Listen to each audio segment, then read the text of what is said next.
So here's my model of an educational media ecology together.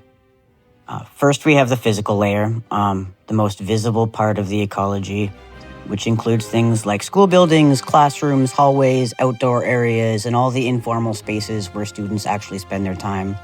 It also includes the furniture, the architecture, and the layout of the school, which all influences how students gather, move, and interact. Education obviously doesn't just depend on what we can see. Beneath the surface, we have infrastructure, things like Wi-Fi access, device provisioning, wiring, even policies and admin controls that determine what students can access online. These hidden structures shape who gets to participate and how. Next comes the temporal layer, which sets the rhythms of school life.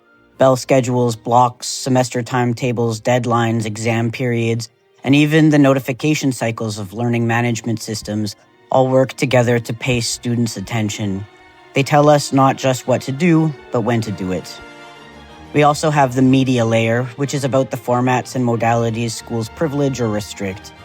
Think about textbooks, YouTube, podcasts, social media, streaming platforms, library collections. Each of these encourages certain ways of thinking while discouraging others. The medium itself becomes part of the message, shaping how learning happens. Then we need to consider power dynamics within the ecology. Who controls the filters and admin rights on devices? Who gets to access to high-quality technology? Who owns the platforms we use? Who owns the data? Power also shows up in which formats are privileged and which voices are amplified or silenced. Finally, there's the symbolic and affective layer. This layer has to do with the representation, identity, and feelings. This includes which languages and narratives are present in the curriculum or in materials, how inclusive media collections are, how it feels to move through classrooms and hallways, and whether surveillance technologies foster a sense of safety or anxiety or something in between. Taken together, all of these layers form the habitat of schooling. They don't just determine what students learn, they shape how students experience themselves as learners. So this is a non-exhaustive look at how the ecosystem sort of works, but I sort of imagine it as a big pond, and a change in one aspect of the ecology necessitates shifts throughout the ecosystem, just like nature does. So say, for example, that you are getting a new LMS. Somebody in your school division has made a rule, has made a decision on this. This ties into issues of access equity, obviously, because is it supported across devices? Does somebody have to buy access to things? Is the school providing stuff? So we can see this ripples out into another section.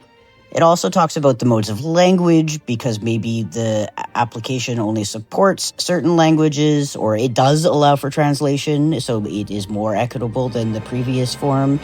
It also may lead to feelings of safety for students and that knowing they can contact people, but it might also lead to be feeling surveilled because they can't use a VPN anymore when they're trying to access it.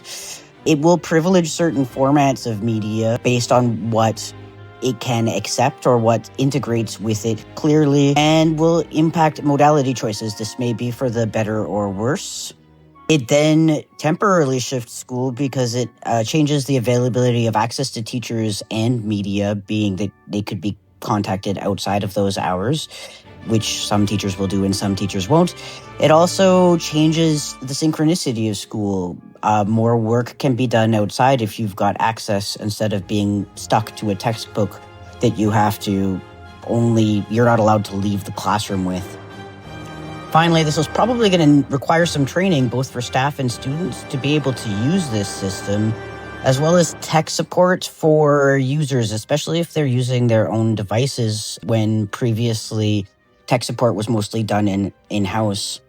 New devices need to be purchased, potentially. It may have impact on greater community spaces if devices aren't provided. This might ripple out into spaces like the public library, where they have an increased need for technology to make up for this.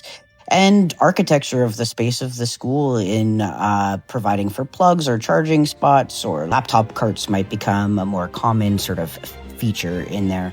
So through this, and I didn't go through all of the different implications that could be here, but you can see how one change in the media ecology of the school will impact other areas. Thanks for checking out my presentation. I hope it was enjoyable or worthwhile, and I look forward to seeing what y'all have to share.